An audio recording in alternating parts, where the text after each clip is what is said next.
Tanita, Deanna, Patricia, Josie.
Happy Saturday, y'all.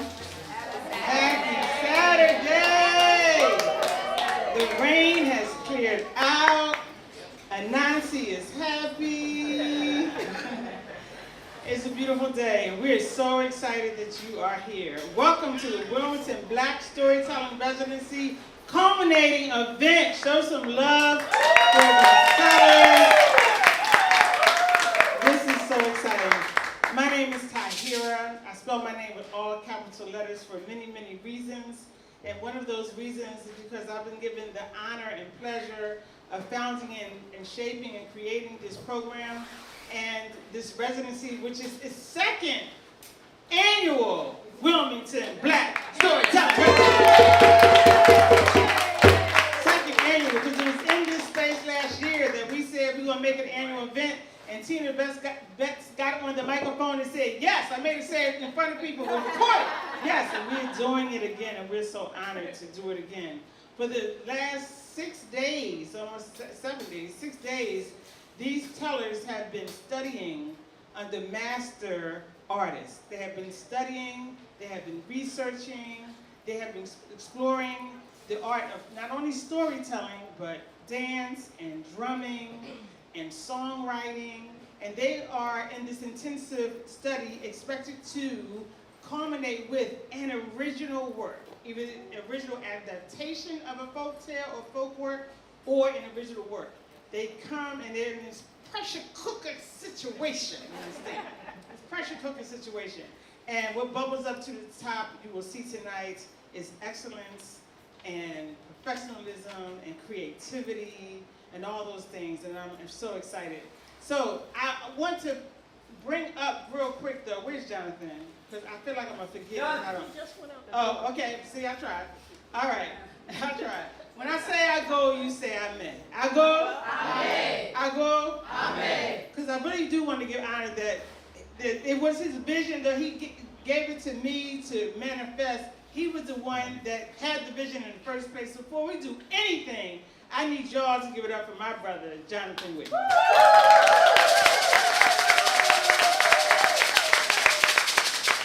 All right. So coming first up to the microphone from Detroit, Motor City, Auntie J's with, wait on it. Go ahead, drummer, give me some. Hey! 3 kinds of people. Good evening. This is a true story. The story of the great work of a woman in Gambia, West Africa. Isatu Cisse. Isatu Cisse.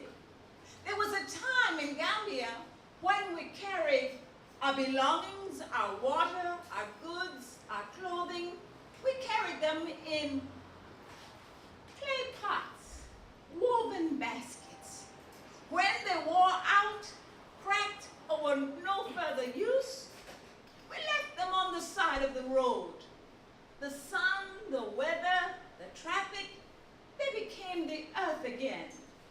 And they were once again joined with the earth and not waste. But now we are modern. We have the plastic bag. The plastic bag, when it has a hole or is torn, we throw to the side of the road. But even with the sun, the weather, the traffic, it is still the plastic bag. The plastic bag is all over the road. Oh, it is litter everywhere. It is in such abundance. If it were money, we could buy the world. But, you know, there are three kinds of people in the world. There are those who don't care what happened, don't know what happened, but bless God, there are those with eyes that see what happens and have a hand to help heal the problem. Isatu noticed and she thought, we must do something with these bags. She thought, and she invited her neighbors over one day and she said, I believe we can start a business. The women looked at each other and they said, you invited us here for this? We have no money, only our children and their hungry bellies.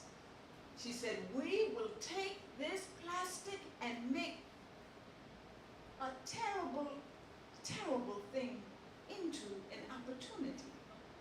Collect all the plastic bags, we will wash them, hang them up, cut them in strips, and I will show you what we will make.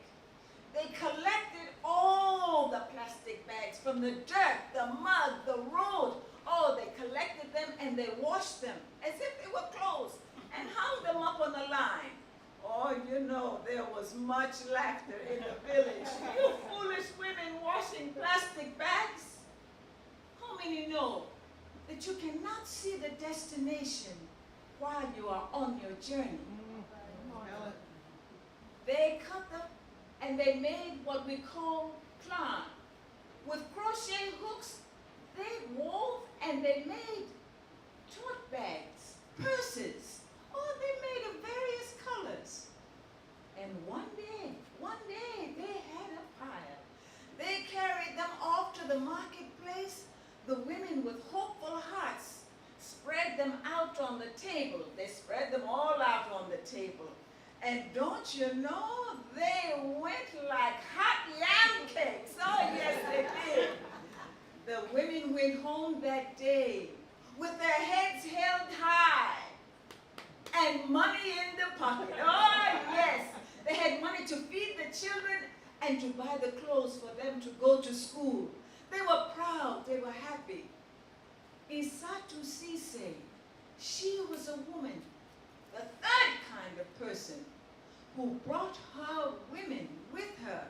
She cured the land of a terrible blight, and she gave power and new inspiration to her women. That is why we call her the Queen of Recycling. Give it up for Isatu Sise.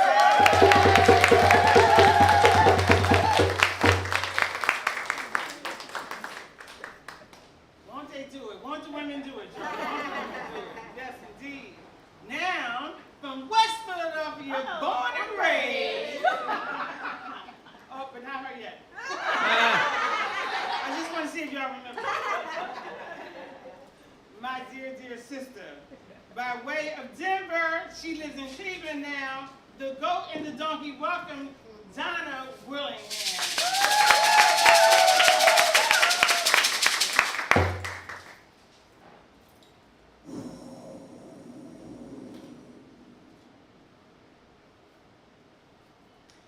You know, if you go about 120 25 miles southwest of Little Rock, Arkansas, you will eventually arrive in the town of Mount High. Now, some folk call it the country. Other folks call it the sticks. But the people who live there, it's just affectionately known as Mother Nature's garden. You see, the soil there is rich with nutrients. Anything you plant grows full and fine. It's a farmer's dreamland, y'all. Take Farmer Johnson, for instance. He grows fields and fields of all kinds of vegetables. And you know he has all the usual farm animals. Goats, cows, chickens, a mule, and of course, the ever-present hogs. Well, one day, he came home with a donkey. And I don't know why he brought it home, nobody knows. And how he found a donkey in Arkansas, nobody knows that either. And of course, none of the farm animals wanted to have anything to do with it. But Goat was curious. He walked right up to him, introduced himself, welcomed him to the farm, and they actually hit it off. They found out they had things that they like to do in common, like forage for sweet grass and hay. Well, on one particular day, they came to an area they'd never been before, and the grass and the hay truly was sweet. But then they found out there was an apple orchard. You should have seen how big their eyes got and how wide their jaws dropped when they saw all the apples on the ground that had fallen off the tree. Well, they got busy grazing. But Goat's ears perked up. You see, he'd been told to always listen to the wind because the wind would tell you the truth. Now, he didn't think anything of it at first, but soon, even the birds were chirping because they too had been told to listen to the wind because the wind will tell you the truth. So he said, "Donkey, we need to go home. The wind is kicking up." "And leave all this? Man, we can stand behind the trees and let the trunks shield us from the wind." Well, Goat liked Donkey, so he stayed. But soon the leaves and the branches on the trees started shaking. And again, Goat told Donkey, "We need to go home." But again, Donkey ignored him. But soon Goat could feel moisture in the air. So he said, "Donkey, the rain is coming and I'm going home. I do not like to get my coat wet." "And leave all this? Man, the trees can shield us from the rain." But Goat was already on his way home. And when he got to the shed that Farmer Johnson had built for him, at that moment the sky opened up and the rain fell. Lightning started flashing, and all Donkey could do was stand, helpless and scared, as all around him trees began to fall from being struck from the lightning. All because no one had ever told him to listen to the wind. So if you feel like this story reminds you of a Nigerian proverb, you are correct. The proverb is, in the moment of crisis, the wise build bridges, foolish build dams. Goat used the wind as a bridge to get home, while Donkey used the trees as a dam. Thank you.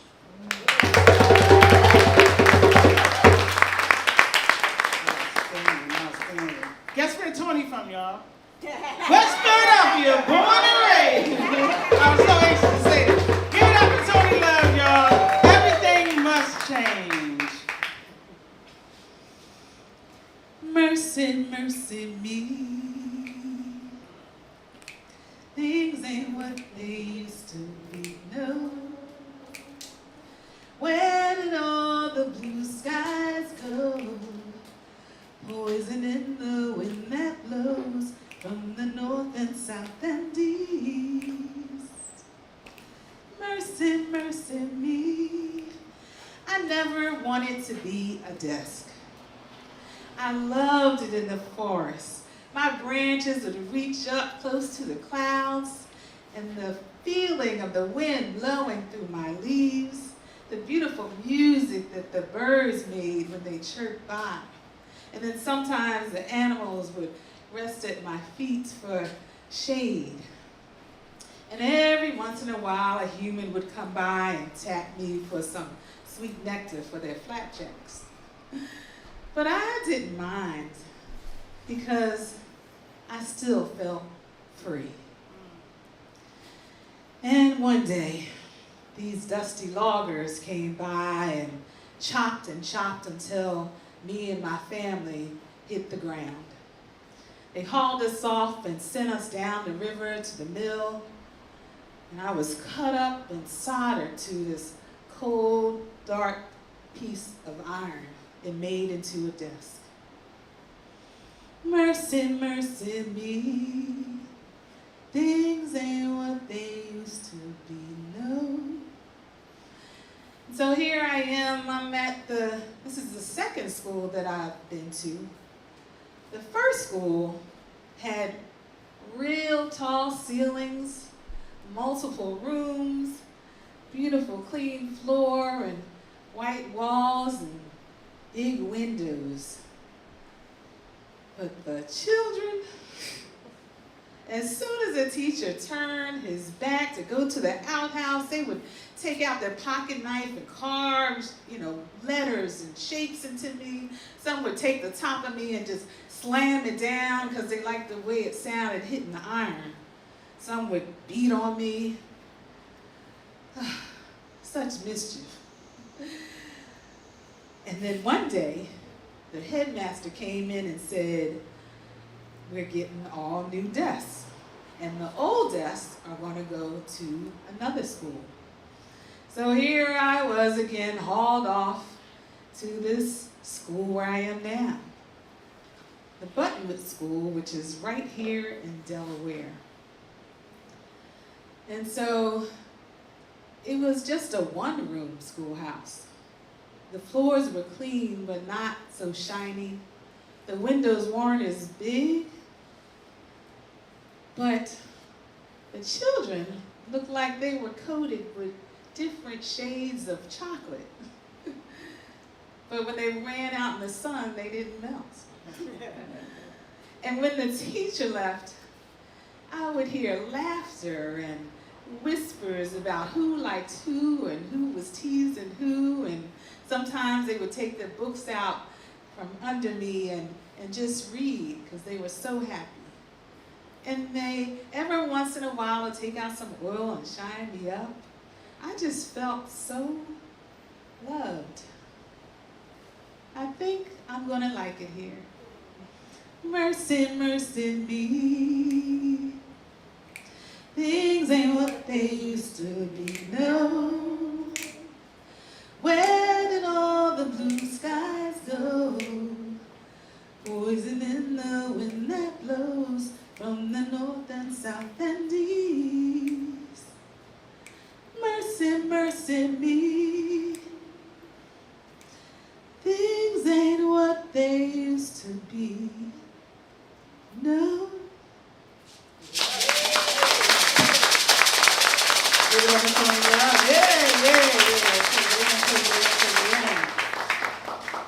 Next up from Harlem, giving us the 31 is Vienna Cow. Make some noise for Harlem.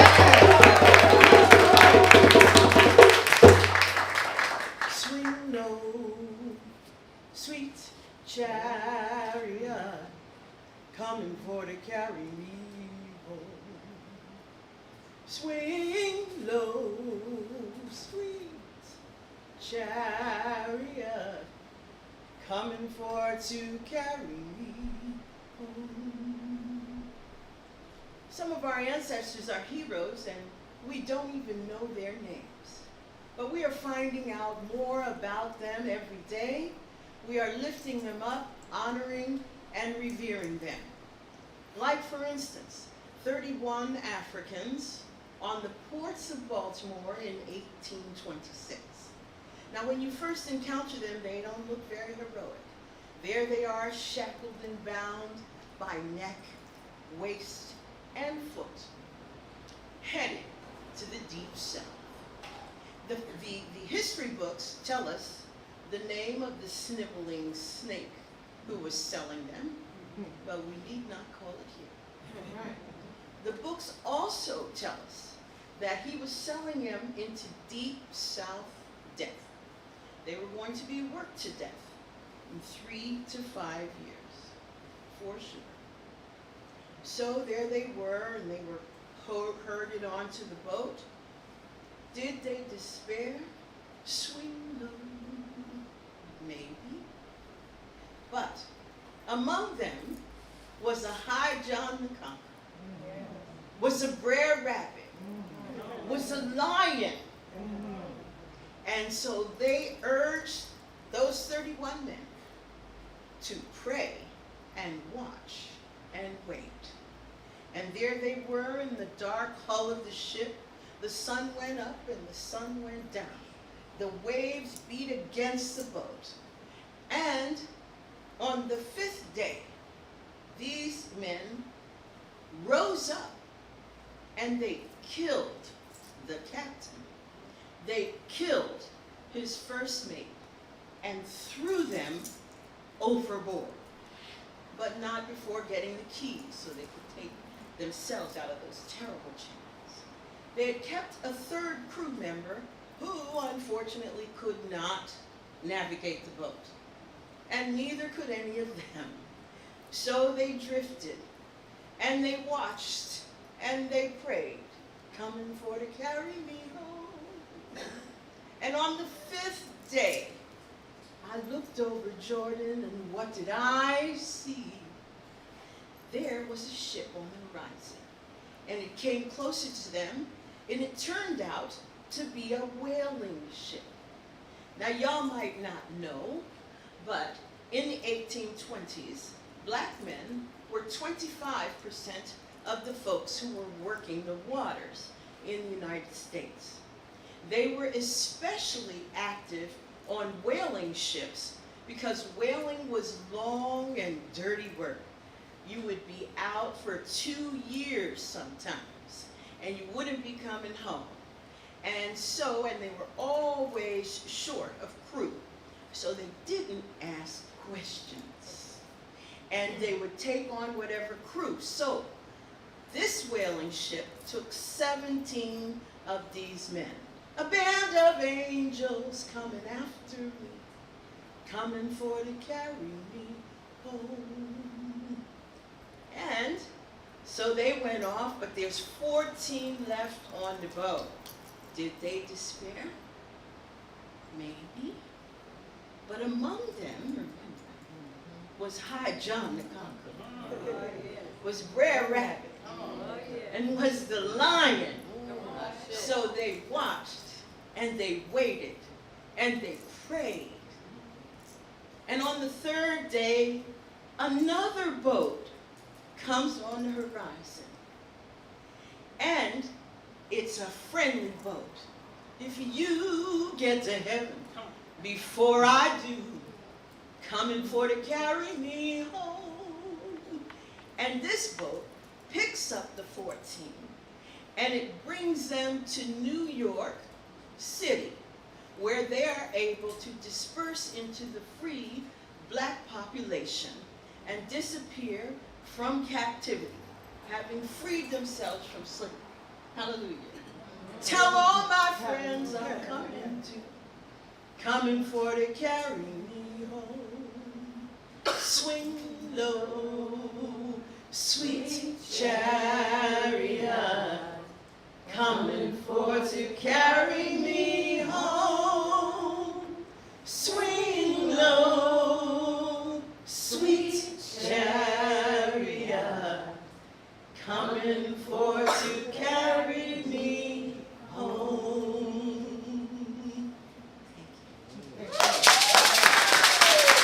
We're in power, y'all. We're in power. Woo! We got history, we got folklore, I tell you. Now we have Patricia Smart coming from Havertown, Maryland, and she is affectionately known as Me Mama Mia, right? And she's bringing us My BFF. Give it up. Me Mama Mia. Good evening, everyone. Good evening. Everybody needs a BFF, a best friend forever. And I want to tell you about my best friend.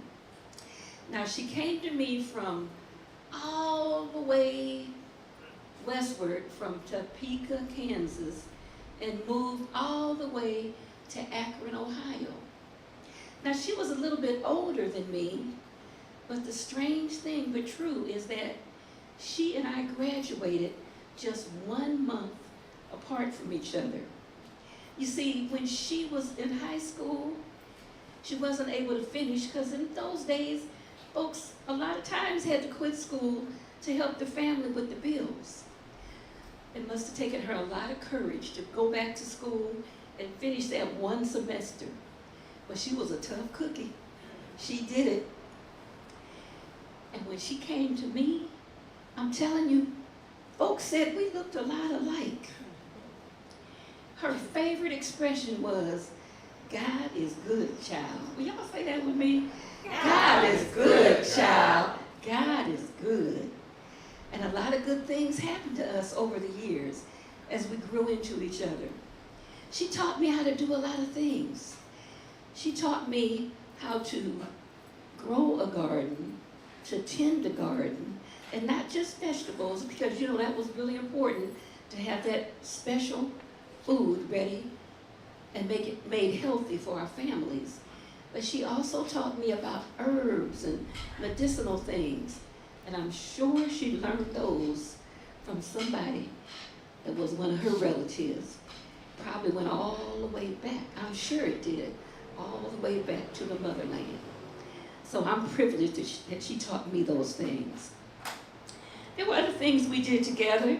We used to skip a rope. In fact, the double dutch, we had a little saying for double dutch. She would twist one rope and somebody else would twist the other. And I'd try to jump without tripping. But God is good, child. Usually it was okay. She taught me some other things too. And I taught her a few things along the way. For example, when we went swimming at the Urban League, trying to learn how to swim because we didn't have lessons before then, she thought she was going to drop to the bottom of the pool. But I encouraged her and held her head up and her back up high. And before the end of that summer, we both knew how to swim. So many things she taught me and so many things we did together. But I'm telling you, there was one time I remember in my teenage years when my heart was just broken because I loved a boy and he didn't love me back. And my heart was just broken. But she loaned me her shoulder to cry on, and she said, God is good, child. It'll be all right. And years later, when her marriage dissolved, I was able to let her lay her head on my shoulder and tell her, it'll be all right. God is good, child. Just think higher. The next one will be better. I'm telling you, our life was wonderful. When we were kind of midway in our relationship, we used to wait every month. At the beginning of the month, the first week, when the black magazines, Jet and Ebony, and the black newspaper that came out every week. Anyway, we looked for those, and we learned so much about our people, because we didn't learn anything in the Beacon Journal. Wasn't nothing in there about black folk except negative things. But I learned in Jet and Ebony, I learned about Thurgood Marshall, Jackie Robinson. I learned about Martin Luther King. I learned about James Brown. You know what he said. Play it now. Say it now. I'm black and I'm proud. Doop to doop. Say it now. Doop to doop. I'm black and I'm proud. We learned a lot. I learned about who the famous people or the people that were prominent who were getting married. Learned about politicians. Learned about who was taking political office. Learned about some of the people who had passed away. It was just a wonderful, wonderful way to learn about black folks. And I'm telling you, as we grew together, we just learned so much. She even had Not a diary, because you know with a diary, you gotta lock it up with a key and nobody can read it. You just keep it to yourself. She kept a journal, and she shared her journal writings with me. And I'm telling you, talk about some gut busters. She taught me so many things that was so funny. And I'm telling you, they were secrets though. So I will never tell her secrets to this day. And she will never tell her secrets to this day to anybody. Our lips are sealed. No one will ever know. You're probably wondering who this lady is, and if I could tell you 1,000 more things, I would. But this lady's name was Narcissus Parthena Smart. She was my mother. And I hope that you're fortunate enough to one day have a BFF, a best friend forever. And I'm sure you will, because God is good, child. God is good. God is good, child. God is good. Yes, thank you so much. Woo! ATL's in the house, y'all. ATL's in the house. Put your hands together for Josie Bailey. Yeah. The selfish crocodile. It was just my imagination. Help me out here. Running away with me. It was just my imagination. Running away with me. Well, today, I need to borrow your imagination. Because this story that I'm going to tell you, we have to go to the Nile River. I want you to pretend that we're on the Nile River. And there lived a selfish crocodile. Now, is there anyone in my audience who can tell me what the word selfish means? Don't share. Well, hey, this crocodile didn't share with anybody. And every morning and every evening, he would patrol the river, and he would go back and forth, because he would not allow any of the other animals to come to this side of the river. If you were an animal and you lived in the forest, you had to go all the way around to the other side of the river just to get a drink of water. So the selfish crocodile would sing this song. Now I'm going to teach it to you. So I need you to join me. But there's one requirement. You have to use your bestest voice. Do you all have a bestest voice? Yeah, you do. Here we go. Just repeat after me. This is my river. This is my river. This is my river. This is my river. This is my river. This is my river. All day. All day. And all night. This is my river. This is my river. This is my river. This is my river. This is my river. All day. And all night. Woo! Give yourselves a hand, huh? Well, the one day, the animals heard this horrible noise. And they realized it was coming from the crocodile. Now, the crocodile could not sleep. He could not eat a thing because he had this terrible toothache. I hope you've never had a terrible toothache. But I need you to help me make a sound as if you were having a if you were a crocodile having a terrible Yeah, we're gonna do that. So here we go. What would you sound like? Here we go. One right now. And the animals. Mr. Crocodile went up to visit the animals in the forest, and he went over to Mr. Monkey. He says, "Oh, Mr. Monkey, would you please come in my mouth and pull my tooth back in?" Now, what do you think Mr. Monkey would say? No. Oh, you know Mr. Monkey. So then he went over here to Miss Deer. "Hey, Miss Deer, you look so lovely today. Would you please come in my mouth and pull my tooth?" What do you think he said? No.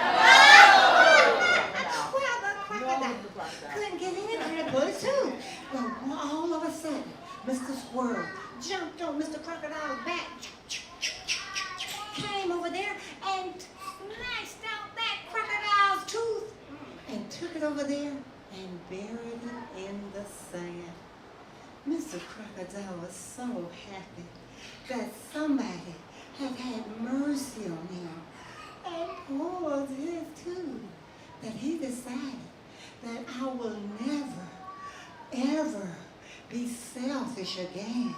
As a matter of fact, he invited all you animals in the forest to come to this side of the river and drink at your own risk, of course. But he changed the tune of that song, so we gotta sing it again. And this time it goes, "This is our river." Your bestest voice, all right? Here we go. This is our river. This is our river. This is our river. All day and all night.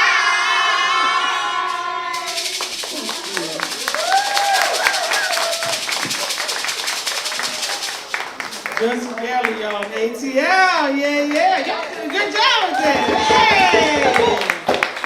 And now we're going to switch it out with 6 other tellers. But please give it up again for Auntie J, Donna Williams, Tony Love, Deanna Cow, and Patricia Smart and Josie Bailey. Give it up, all right. And as we switch out, I just want to acknowledge some folks that made this possible, starting with the Mayor's Office of Cultural Affairs.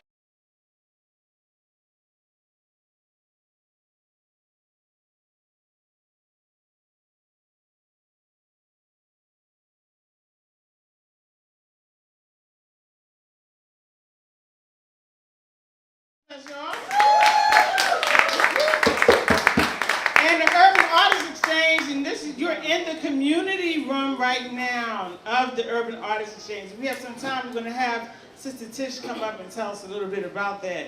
And the Delaware Humanities Grant made this possible as well. Give it up for them.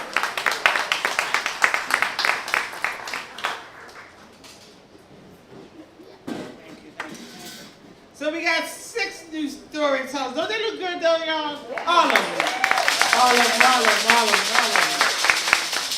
And we're going to start it with Dr. Lisa Williams from Clarkstown, Michigan with Together. Give it up for Lisa, y'all. A long time ago, there was a lion named Nefari who roamed the plains of Africa. He was courageous, dignified, and strong. He symbolized royalty, and all the other animals called him king. Once a month, he would send Ziggy, the griffin vulture, to scan the land. You see, Ziggy could see 3 times that of a bald eagle. Oh, he could sight a 3-foot carcass 4 miles away. All right.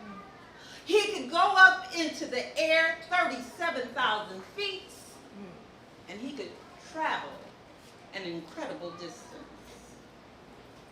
gave the order. And Ziggy took off. It was several days before Ziggy appeared again. And when he came back, he was disheveled. He found the king resting under a tree. He went over to the king, and this is what he reported. King, I saw the strangest thing. I saw a blaze of fire throughout the land. There was so much smoke that it covered the sun, and I couldn't discern day from night. But there's something else I need to tell you. As I was traveling the plains, scanning the land, I looked to my right, I looked to my left, and I saw carcasses of dead, just carcasses of animals sprawled across the land. But there's another thing. I saw this two-legged animal. And when it spoke, I couldn't understand a thing it was saying. Nefari got up. His face looked perplexed because he was reminded of a conversation that his father had had with him before he died. And this is what his father said. Nefari, I want you to beware of the two-legged animal that they call man. He's more cunning and more dangerous than the lion. He has total disregard for the laws of nature, and he despises diversity, equity, and inclusion. Oh, Nefari took off to go see Lone Trunk the elephant because he knew Lone Trunk was wise. He reported to him everything that Ziggy had told him.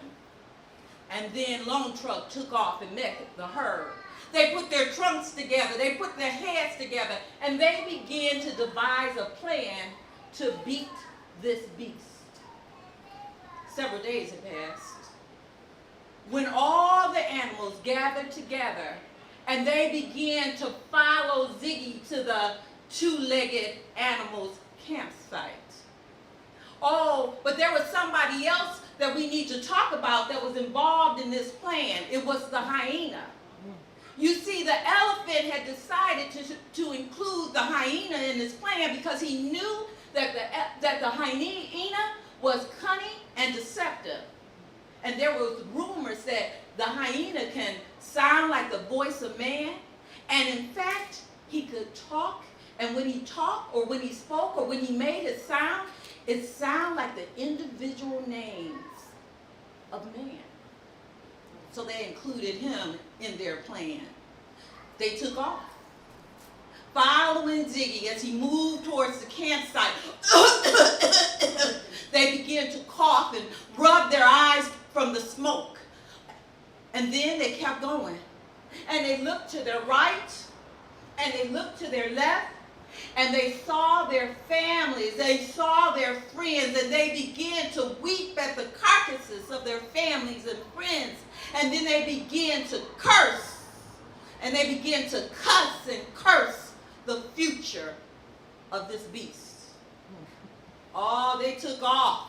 They started going even faster. They made it to the campsite in the morning time, and they hid around where these tents were. Oh, but when nighttime came, Hilda came out, the matriarch of the hyena clan. She came out, she gave the signal, the hyenas came out, surrounded the tents, and began to make noises that sound like the voices of men. And they began to call out the names of each individual that was in the tent to lure them out. And yes, they came on out to investigate, to see what was going on. And as soon as they came out, they met their death. Nefari looked around the camp, determined that all of the two-legged animals called men was dead. He then gave the order to the animals. I want you to go back, and I want you to gather every carcass of our families, of our friends, and we are going to give them a royal burial.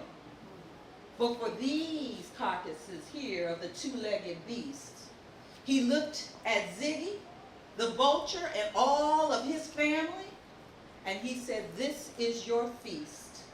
Feast on it for days.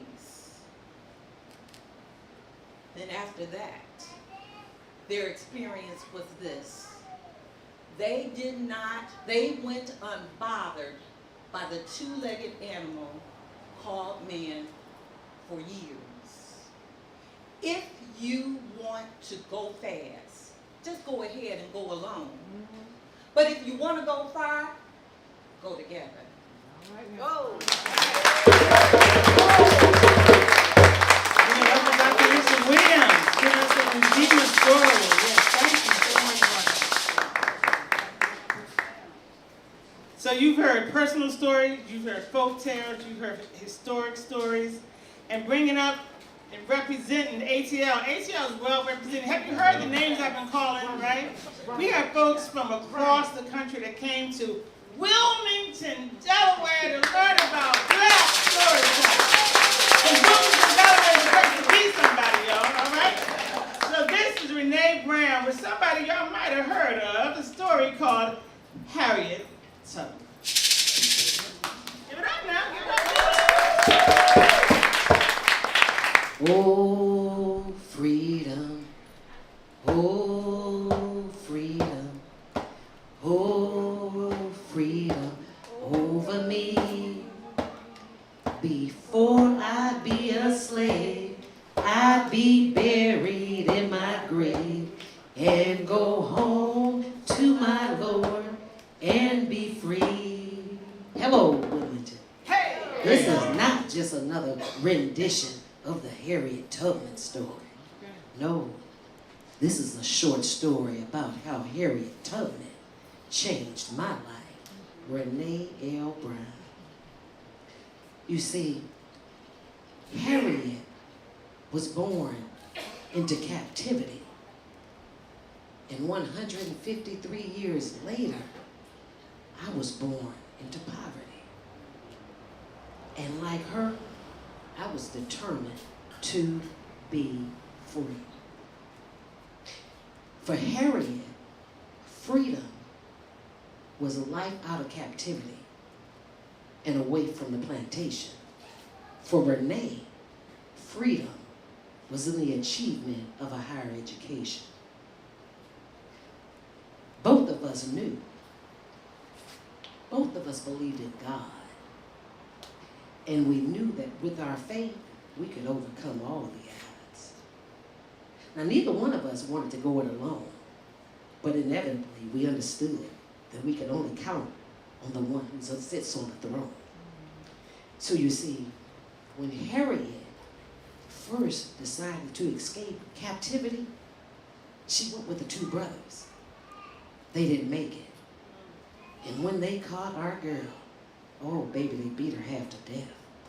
And surely they thought, she won't try this again. Oh no. The next time, Harriet was married. And just like most of us women, she wanted to have a family. And so, but she said to husband John, it's no way I'm gonna feed this system and birth a child into captivity.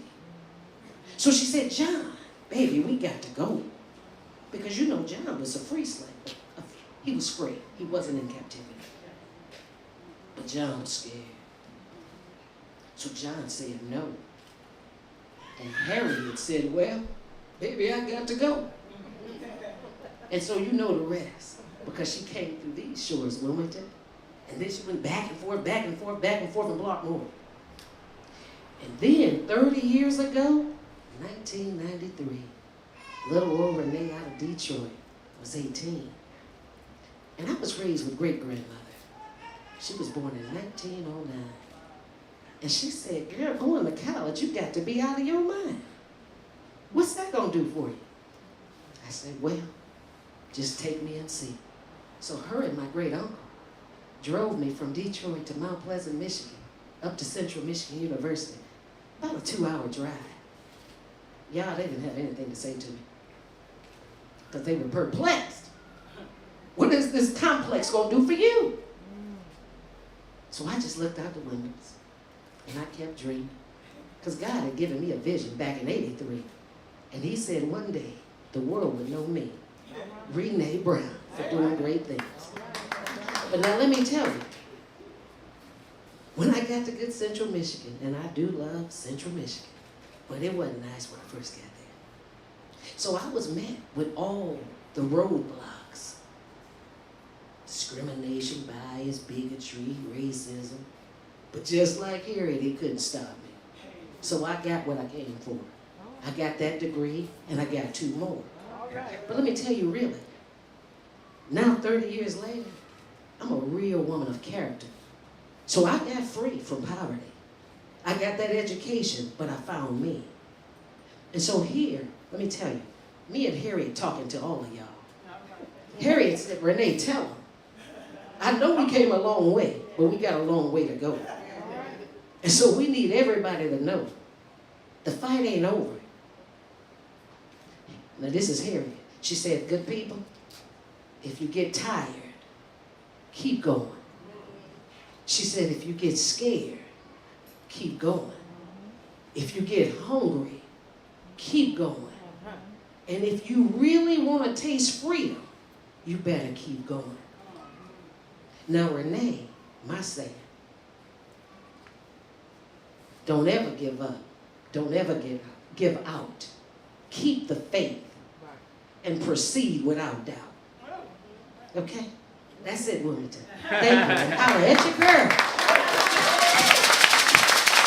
All right. Well, we as African people know that the ancestors speak to us and speak through us. Yes, they do. Yes, they do. Now we're going to bring from Flint, Michigan. All right? Flint, Michigan. My girl, Shadi Wogan with Still I Rise.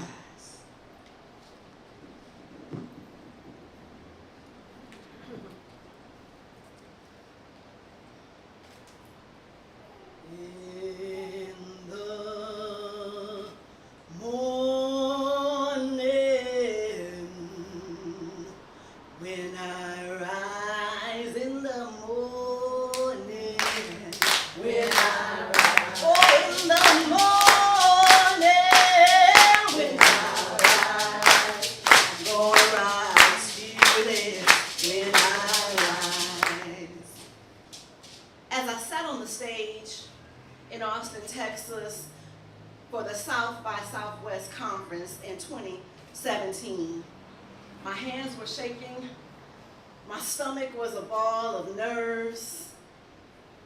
You see, I had been invited to come and talk to the audience about what I had seen and witnessed in my hometown of Flint, Michigan. And I did a pretty good job of sharing with them all the facts and the statistics. But when I opened my mouth to try to tell them about my personal experiences, those words seemed to be trapped in the pit of my stomach. And I couldn't encourage them to move up to my throat or to come across my lips. So I left there that day feeling a little discouraged and realizing how deeply I had been affected, traumatized even, by the events that had transpired in 2014. You see, I was living in my hometown in 2014, and that's about the time when the city of Flint was in trouble. We were bankrupt, in the red. We couldn't pay our bills, and we owed money even to the state. And so our governor at that time, in his infinite wisdom, decided that it was a good idea to appoint an emergency manager to help us bring things back into order. And I don't know if you know anything about an emergency manager, but when an emergency manager comes to your town, well, they only come to towns and cities where it's predominantly black people, unfortunately. But if they were to come to your town, and when they come in, your elected officials have no more rights, right? The people who you've elected to represent you, it doesn't matter how your city council votes, it doesn't matter what your mayor wants, the emergency manager has the final say. And so he decided it was a good idea if we stop paying Detroit for water, but we use the Flint River as a water source. That would save a whole lot of money, even though we knew that the Flint River was contaminated. It had been contaminated a long time ago, before there were EPA standards to try to protect people. And he also thought it was a great idea to save an extra $200 every day by not properly treating the water with corrosion control. And so that untreated water began to make its way through the pipes and all around town. It went up through people's taps, into their glasses, into their cooking pots. And almost right away, people began to notice something was not right. When you would turn on your tap, sometimes the water would have a foul odor, almost like sulfur. Other times, it would smell like a swimming pool. And when you went to drink it, you could taste the chlorine. Other people had it even worse. Their taps produced brown water. And some people began to capture samples of this brown water and water with sediment, things floating around in it. They would capture it in bottles and jugs as evidence that there was something wrong. And when they took that evidence to City Hall or to the water department, even on to Lansing, everyone said, oh, there's nothing wrong with the water. Everything is fine. Just go on home. Everything is fine. Go ahead and drink the water. And then, in just a matter of months, people started to develop symptoms. Babies began to develop unexplained rashes and discoloration on their skin. Children began to develop severe cases of eczema. Women began to lose their hair and their babies. I had a friend who lost a set of twins. Some people developed Legionnaire's disease and died. Others developed stomach ailments, like my own dear husband. He developed a stomach issue that no one could explain. And he went to doctors month after month and year after year for several years before it was finally concluded that he had been exposed to a bacteria in the water that caused his stomach issues. And so, as I learned more and more about what was going on, I found out that there was a word for this. That this was no accident, this was no mistake, this was no happenstance, because this sort of thing had happened before in cities from New York all the way to California. There's a word for this, and it's called environmental racism. And that is just a way to explain the intentional neglect of a people, the intentional devaluation of a people whose skin looks like mine, or people who are poor and don't have a lot of money. That's what I wanted to tell them on that day, but I didn't seem to have the courage. But this morning, I woke up feeling fearless. All right. And I woke up singing. All right.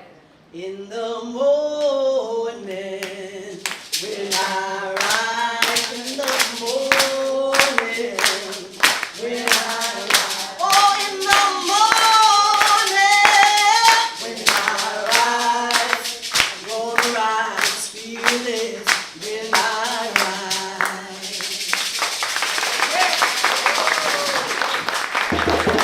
Johnny Womack, y'all. As Black storytellers, we must speak truth to power about the past and the present.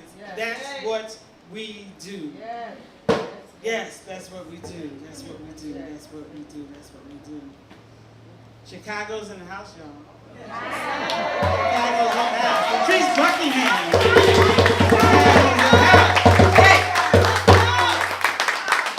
And this is called the Crooked Room. It rained today. That's a fact. Water came down and we got wet. If somebody stole your money, that's a fact. They took their hand and kept what wasn't theirs. But if talking about the weather makes you uncomfortable, or calling out an offense brings you unease, you can't just call a true thing a fiction. A slave ain't a servant. And that institution wasn't a noble cause. It was what it is. And don't let a fool from Florida tell you any different.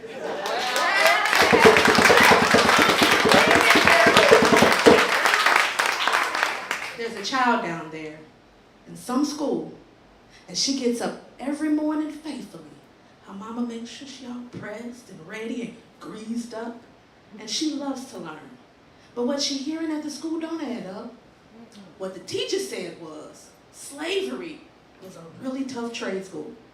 And while attending, you could learn to blacksmith and sew, and those skills would take you far and wide, and you could pass it down to your children. And to this very day, the niggas, the blacks, benefit from all they learned back then.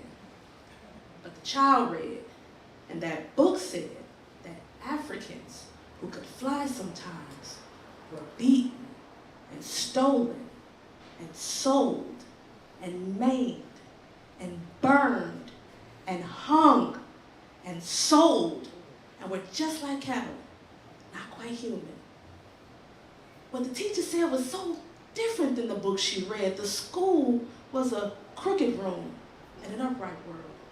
The truth so tilted on the axis of invention, it becomes a lie. Where then is the child center? When what she see can't be believed, when what she can see is the true north of black living, and what she is learning is a fiction. We got and get free as an act of resistance and war and love and spirit. And don't let damn fool from Florida tell you any different. All right. Hey. Thank you.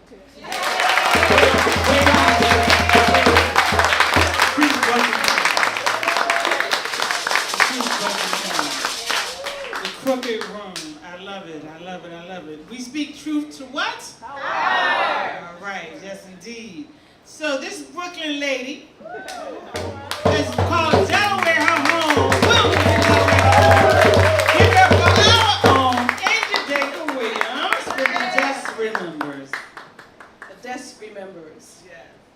Did you know that behind every child determined to learn, there is a desk determined to support them? I am one of those desks. And this is a little tale about my life. Way back in the day, about 1934 or so, I was blessed to have the good fortune to be assigned to a wonderful little school right here in Wilmington, Delaware, over there on Route 9, called the Buttonwood Colored School. Now, the Buttonwood Colored School was a tiny little school, and it was created as one of 80 for the colored children here in the state of Delaware, Buttonwood being over in Newcastle, by a Mr. Pierre DuPont. Does anybody know that name? Mm-hmm. I thought you might. Mr. DuPont created this school for these colored children here in the state of Delaware, and the Buttonwood School in particular, because why? They were not allowed to go to school with the white children. That was a noble deed that Mr. DuPont created this school, even though the school did not have the same resources, nor money, nor size, nor even attention than the Buttonwood School had. But the Buttonwood School was a proud school, a tiny, tiny school. And every child that went there was called a scholar. And they were called this particularly because the community of Buttonwood had purposely, or had at one point been a plantation. And those children were never allowed to go to school. So now we had not only their own school, these colored children, but they had the gift of going. And me, as a desk being assigned to that school, I was coming from a white school that had total resources. It was a large schoolhouse that had many, many classrooms, and each one of those classrooms went by grade. Well, Buttonwood didn't have that luxury. All 15 or 20 of these scholars had to be taught in a one-room classroom. Can you imagine? Children of the ages of 5 through 13, all grades in one classroom. Well, who would be able to teach them? They got a gem in Mr. Sylvester Wolford, who was a genius of a man, and I watched and witnessed every day as a desk in that school how he trained those children, how he taught those children, how he gave them the best of himself in everything that he knew, and he knew a lot. As I said, he was a genius. He was a smart man, and those students learned and they thrived, and he taught them arithmetic and math and counting and calculating and writing and reciting, and I was learning right alongside them. And those children were so happy to be in school. Every day they came. They showed up, they showed out, and they excelled. And I did my job along with Mr. Wolford to make sure that they learned. I had them sit up straight every single day. I gave them a space where they could put their books, even though the books that they received were hand-me-downs from other schools, and school supplies or whatever tads and tidbits that the community people could find to give to them. Those kids and Mr. Wolford and I made sure that they were proud and that they cherished those items and were able to learn and use me to sit in every day, to be there and present and learn. It was quite an opportunity, and I was quite impressed that me, a little piece of metal and wood that had been cast aside from the white school because they had said, oh, well, this desk, we don't need her anymore, she's old, get rid of her. I thought my life was coming to an end, but instead, I got transformed because I was able to become a part of this school. Looking back, I can see how those kids worked so hard and how they were just so proud to be in school, and I was so proud to be there supporting them. And Mr. Wolford, he did, as I said, a fantastic job. So I'm telling you the story so that you understand that it is important for us to support our students and make sure that they have all that they need, like I did as a desk. And we will all turn out really well, because look at me, I'm a desk here 80 years later, talking to you fine folks about what I did and what I saw. Who would have ever thunk it that I would be here? And I'll tell you something else. If you come on down to the Delaware Historical Society, you will see me on display. What about that? As part of the Buttonwood Color School exhibition. So come on down and check us out, and you too become a desk.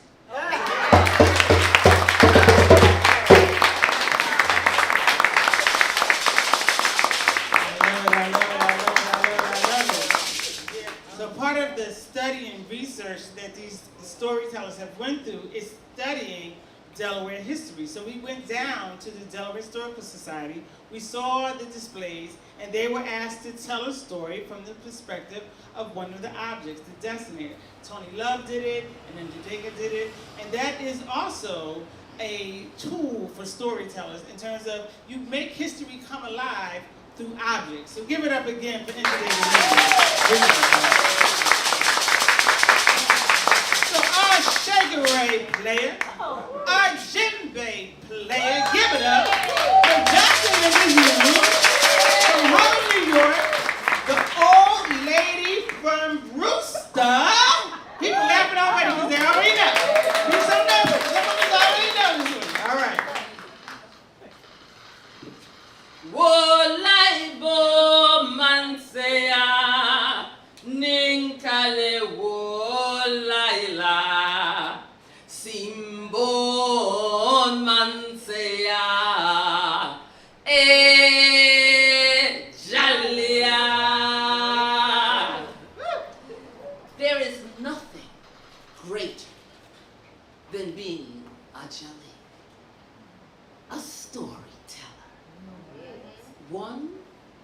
goes on to the history of the people. Because God makes you a Jali. And to be a Jali is as great as being a king. Or, as I like to say, a queen. Is there anyone in the house from North Carolina? Raise your hand, don't be shy. Okay, sis over there. How about South Carolina? Hey. One more. South Carolina. South Carolina back? Outside, you know I'm talking to y'all too. Florida, Georgia.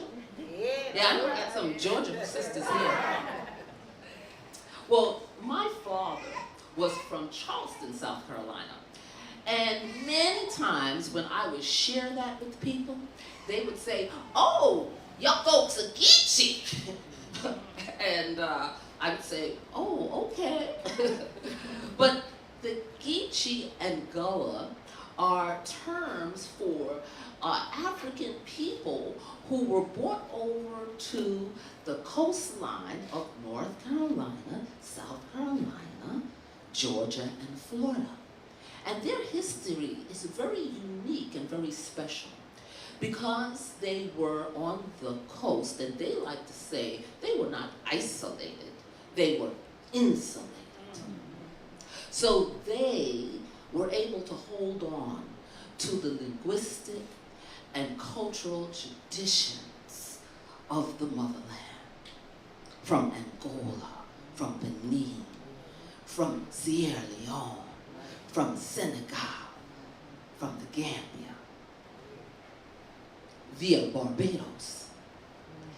Now, they were selected because they had special skills. They had skills in agriculture, specifically farming rice and irrigation. And they loved storytelling.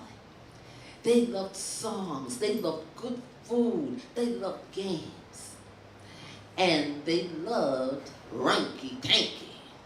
Now, ranky-tanky means get down, get funky.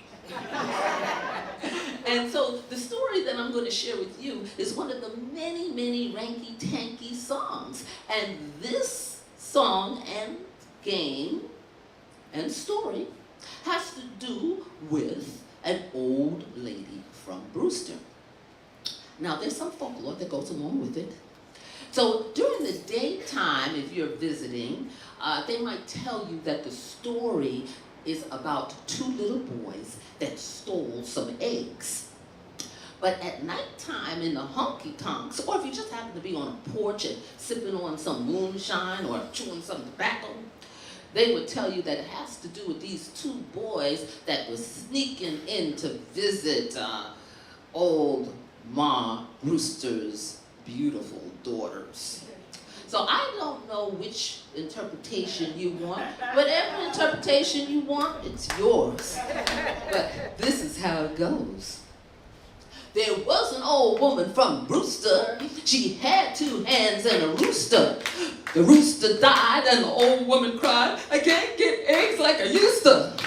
Oh, Pa, you look so. Oh, my, you look so. Who's been there since I've been gone? Two little boys with the blue cap on. Oh, they're going to fetch a kitchen stick because some of them boys going to get some licks. Pain in your head, ranky-tanky. Pain on your shoulders, ranky-tanky. Pain in your waist, ranky-tanky. Pain in your legs, ranky-tanky. Pain in your knees, ranky-tanky. Pain on your calves, ranky-tanky. Pain on your feet, ranky-tanky. Pain in your head, ranky-tanky. Pain all over me, ranky-tanky. Ranky-tanky, ranky-tanky. Now, I want y'all to play with me. Is that all right? Now, you all have been sitting down, listening to some wonderful stories. Come on, let's give my sisters another round of applause. So, now, some of you can sit down, but you know, you can do it from here, you know. And then those of you want to stand up, come on, stand up, because I need y'all to help me with this. So when I sing ranky-tanky, I want y'all to say ranky-tanky. And then when we start doing the dance, I want y'all to shake what your mama gave you. Is that all right? All right, so here we go. Pain in my head, rank to take it. Pain on my shoulders, rank to take it. Pain on my waist, rank to take it. Pain in my legs, rank to take it. Pain in my knees, rank to take it. Pain on my calf, rank to take it. Pain on my feet, rank to take it. Pain all over me, rank to take it. Pain all over me, rank to take it. I shake it to the east, rank to take it. I shake it to the west, rank to take it. You know you're the best, rank to take it. I rank to take it. I rank to take it. Come on, y'all, rank to take it. Wait a minute. Y'all ain't moving. I rank to take it. I rank to take it. Hey, rank to take it. I rank to take it. I rank to take it. I rank to take it. Hey, rank to take it. Rank to take it. Give yourselves a round of applause for helping me out with that. Thank you, thank you. How many people knew that song already? How many people know? All right. Because our folklore is a part of our storytelling too. Our games that we played in the neighborhood is part of our story too. Now I want to acknowledge some of our master teaching artists that were a part of the Wilmington Black Storytelling Residency, if that's all right. I call them my dream team. I'm going to start with my dream team. I don't care what city I'm in. When folks ask me to come in and I get commissioned work like this and they say, Tahira, you got a blank slate, who do you want to work with? Sister Dr. Carlise Frank Reed.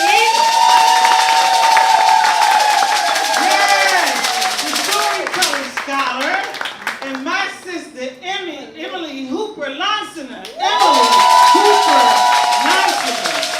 That's my dream team. And we get in the kitchen, we're like, okay, what we gonna do? What we gonna do? What we gonna do? And we work it out. And I said, now listen, Delaware is a state filled with gems. Wilmington in particular. I got some folks here that I've connected to in the time I've lived here, a couple decades now. I gotta call my people too. And so we holistically approach this work as Black storytellers. We deal with your spirit, your mind, your body, you feel me? I go, you say amen. I go, amen. I go, amen. So we begin our day centering ourselves, quieting ourselves to get ready for the work to be done. So this year I told them, y'all gonna love this sister here.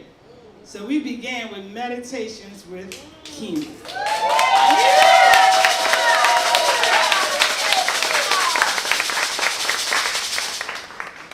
And then we went through our day with our workshops with Dr. Reed and Emily, and they had lunch, and then I said, we gotta raise the vibration some and make sure, like, after they eat food, they don't get the itis, right?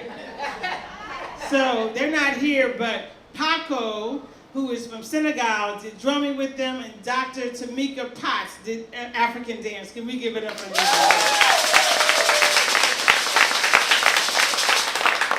And I also mentioned that we took some trips too. So we had some wonderful community partners. Virtually all of our classes was done at Christina Cultural Arts Center, and we all know what a gem CCAC is. And the Delaware Historical Society, we mentioned it before about the desk piece. Give it up for them as well. And then I said, listen y'all, now our games and our children games are a part of our folklore and our Black storytelling. And you have seen also today, you notice some people had song, many people had song in that tradition. Because as African people, dance and music is not separate, they're not silos. It's the whole experience. It's the whole experience. So this year I was like, we gotta bring a structure around creating songs, right? And I know a lot of people across the country, I'm blessed to have a lot of folk. But my partner is right here in Wilmington, Delaware, J Street Jr. J Street Jr. I was like, oh man, Jay, I don't know if y'all know, Jay got so much energy, right? So I knew I had to bring him in the afternoon to lift him up. And they created an original song. The original song. So while we call everybody back up, I want y'all to give all 12 of these black storytellers, all one word, a round of applause. And y'all can do better than that. Come on now. From across the country, 8 states, across the country. So they're about to present to you, I told you every single story you heard today was an original work or original adaptation of a folklore, of a folk tale. I go? Amen. I know they pretty and y'all watch them setting up and everything. So each one of them did an original, either adaptation of a folk tale or original story. And they had to create it in 5 days, really 3 days, because we rehearsed the last 2, but really in 3 days. And so they worked with Jay to create a song. And actually, yeah, it wasn't even 1 day. It was about 20 minutes of an hour workshop. It was about 20 minutes of an hour workshop. And this is called Ebony Butterfly.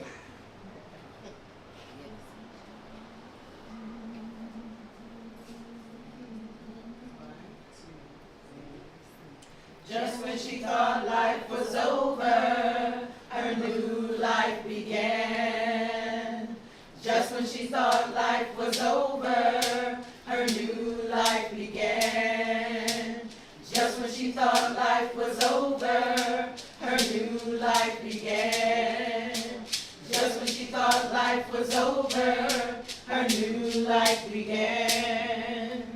Josie sat in the darkness, dreaming about being free and all the possibilities of what she could be, transforming day by day, growing through her pain, beating against the limit toward all she had to gain. Ebony butterfly soaring, free to roam the sky, spreading her love of stories, lifting her sisters high. Just when she thought life was over, her new life began. Just when she thought life was over, her new life began. Just when she thought life was over, her new life began. Just when she thought life was over, her new life began. Ebony butterfly, ebony butterfly, ebony butterfly. Josie, flying high. Josie, flying high. Ebony butterfly, ebony butterfly.